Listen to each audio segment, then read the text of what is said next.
அருவி கம்பீரமாக விழுகிறது. நதிக்கரை ஓரம் சாதி படித்துறைகள் கட்டிய ஒன்னால் விழுகின்ற அருவிக்கு சாதி படித்துறை கட்ட முடியாது. காந்தி குளிக்காதது கூட சரித்திரம். குற்றாலத்திற்கு வருகிறார், 5 அருவியும் கொட்டுகிறது. காந்திக்கு பெரிய மகிழ்ச்சி, குளிக்க போகிறோம் என்று சொல்கிறார்கள். காந்தி கேட்கிறார், இங்கே அரிஜன்களை குளிக்க விடுவதில்லையாமே என்று கேட்கிறார். கேட்டவுடனே ஆமாம் என்று சொல்கிறார்கள். காந்தி தீண்ட மறுத்த தண்ணீர் தென்காசி குற்றாலம். ஒரு புத்தகம் என்ன செய்ய வேண்டும் தோழர்களே? நாம் இறந்த பிறகு டாக்டர்கள் நம்முடைய மரணத்தை தீர்மானிப்பது கண்களை வைத்துத்தான் தீர்மானிப்பார்கள். கண்களிலே ஒரு டார்ச் லைட் அடித்து பார்ப்பார்கள். கண்களுக்குள்ளே இருக்கிற ஐரிஷ் என்கின்ற ஒரு பகுதி இருக்கிறது. வெளிச்சம் அதிகமாக வந்தால் அது குவிந்துவிடும், கன்ட்ராக்ஷன். வெளிச்சம் குறைவாக இருந்தால் அது விரிவடையும், டைலேஷன். புத்தகங்கள் தான் நீங்கள் விரிக்கும் பொழுது டைலேஷன். புத்தகத்தை விரிக்கின்ற போது டைலேஷன், புத்தகத்தை மூடுகின்ற போது கன்ட்ராக்ஷன். கண்ணில் இருக்கக்கூடிய முக்கியமான 2 வேலை, டைலேஷன், கன்ட்ராக்ஷன். இந்த புத்தகம் மரத்தால் செய்யப்பட்டது. மரம்தான் ஒளிச்சேர்க்கை செய்கிறது. நின்றும் போதும் மரம் ஒளிச்சேர்க்கை செய்தது. விழுந்த பிறகும் மரம், விழுந்த பிறகும் மரம் புத்தகங்களாக மாறி ஒளிச்சேர்க்கை செய்து கொண்டிருக்கிறது.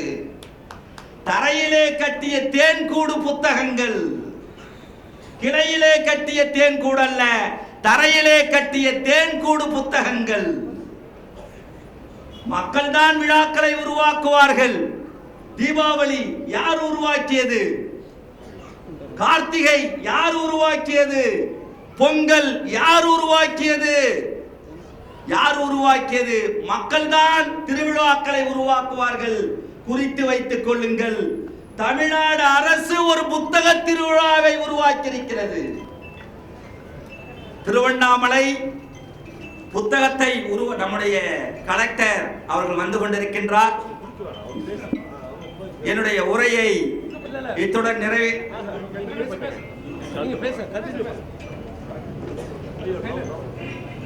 நம்முடைய இன்றைக்கு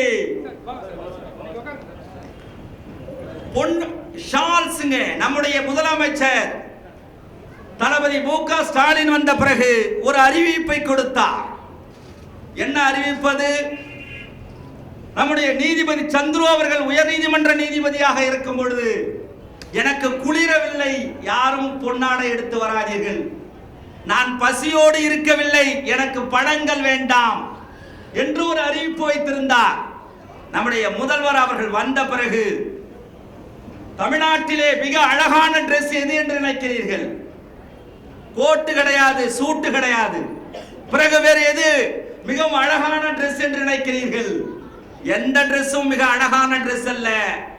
நம்முடைய முதலமைச்சர் அவர்கள் பொறுப்பேற்ற பிறகு கொரோனா நேரத்திலே கோவை மாநகரத்திற்கு அந்த கொரோனா ஏப்ரானை போட்டுக் கொண்டு சென்றாரே, அதுதான் தமிழ்நாட்டின் மிக அழகான டிரெஸ் என்று வாழ்க்கை சொல்லும், வரலாறு சொல்லும்.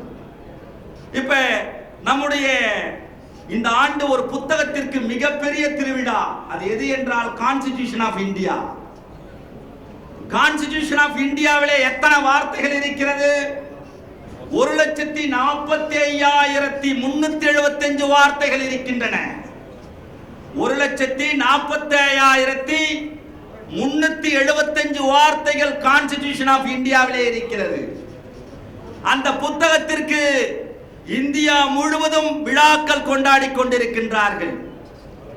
இன்றைக்கு நம்முடைய ஈரோடு தமிழன்பன் மிகப்பெரிய கவிஞர், அவர் ஒரு முறை ஒரு ஆட்டோகிராஃப் போட்டு கொடுத்தார்.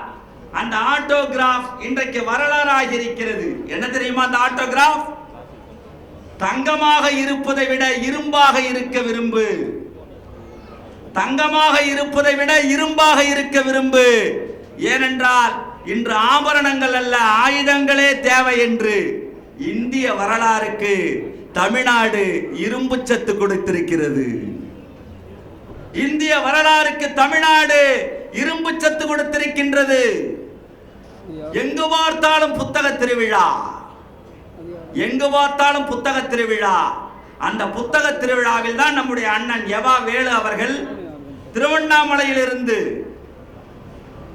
உலகத்தின் இரண்டாவது கடற்கரையை கடல் உருவாக்கிவிட்டது. ரியோ டி ஜெனீரோவில் தான் முதல் கடற்கரை. பிரேசிலில் இருக்கின்ற ரியோ டி ஜெனீரோ உலகின் நீண்ட கடற்கரை. இரண்டாவது கடற்கரை நம்முடைய மெரினா. ஆனால் ஆசியாவிலே இரண்டாவது நூலகத்தை உருவாக்கியவர் டாக்டர் கலைஞர் அவர்கள். இரண்டாவது நூலகத்தை கட்ட வேண்டும். யார் கட்டியது? திருவண்ணாமலையிலிருந்து ஒருவர் கட்டினார். பொதுப்பணித்துறை அமைச்சராக கட்டினார். 206 கோடி ரூபாயிலே மதுரை புதுநத்தத்திலே 6 தளத்தோடு ஒரு நூலகம் கட்டப்பட்டிருக்கிறது. கண்ணகி அவளே வந்து சிலப்பதிகாரத்தை எடுத்து படிக்கிறாள். ஆரிய படை கடந்த நெடுஞ்செழிய பாண்டியன் வருகிறான். என் புத்தகம் இருக்கிறதா? கீழ்பால் ஒருவன் வேர்பால் உள்ள நாற்பால் உள்ள வேற்றுமையுள்ள நாற்பாலிலும் கீழ்பால் ஒருவன் கற்பின் அவன் பால் பிறர் கண்படுமே என்கின்ற அந்த புத்தகத்தை எடுத்து படிக்கின்றார். ஒன்றை தெரிந்து கொள்ளுங்கள், நம்முடைய திராவிட மாடல் அரசு ஒன்றை தெரிந்து கொள்ளுங்கள்.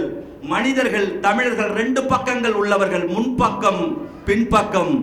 அவர்கள் எண்ணற்ற பக்கங்களில் இருந்து கற்றுக்கொள்ள வேண்டும் என்பதற்காக இந்த புத்தக திருவிழாவை நடத்துகிறார்கள்.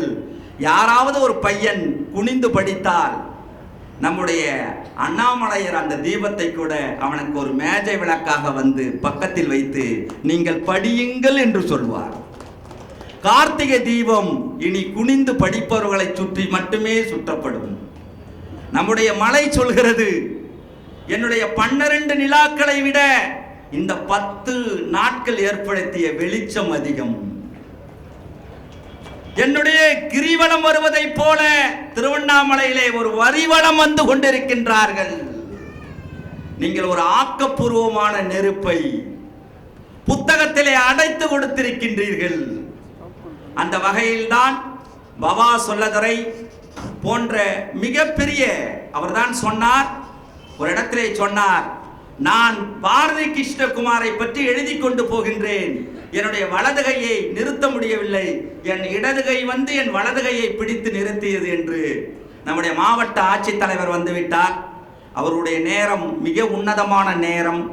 எத்தனையோ கண்ணீர் துளிகள் அவருடைய கையெழுத்தால் துடைக்கப்பட வேண்டும் என்பதற்காக காத்திருக்கும். அதனால் என்னுடைய மேல் தாடை கீழ்த்தாடையை பிடித்து நிறுத்தி விடைபெறுகின்றேன். நன்றி, வணக்கம்.